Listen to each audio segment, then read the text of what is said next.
Pentagon, the day before 9/11, Secretary of Defense Donald Rumsfeld declared war, not on foreign terrorists. The adversary is closer to home.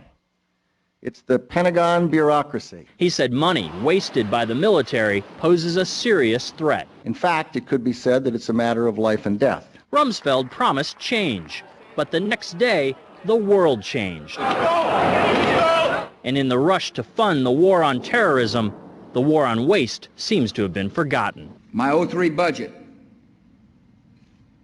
calls for more than $48 billion in new defense spending. More money for the Pentagon when its own auditors admit the military cannot account for 25% of what it already spends. According to some estimates, we cannot track $2.3 trillion in transactions. $2.3 trillion with a T.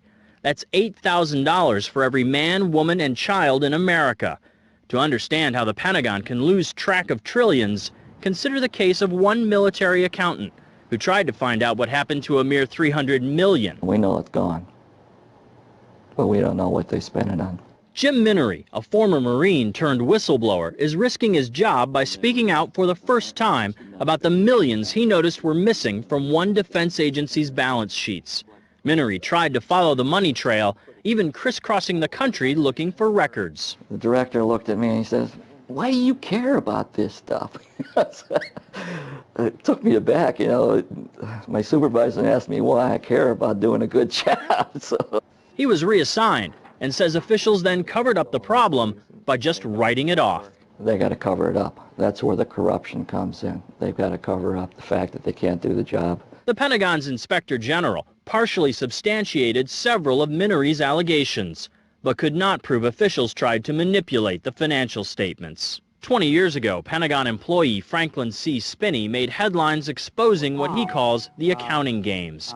He's still there, and although he does not speak for the Pentagon, he believes the problem has gotten worse. Those numbers are pie in the sky. The books are cooked routinely year after year after year. Retired Vice Admiral Jack Shanahan commanded the Navy's Second Fleet the first time Donald Rumsfeld served as Defense Secretary. With good financial oversight, we could find $48 billion in loose change in that building without having to hit the taxpayers. In the 2.5 minutes since this report began, the Pentagon has spent nearly $2 million, and it may never know where 25% of those tax dollars went.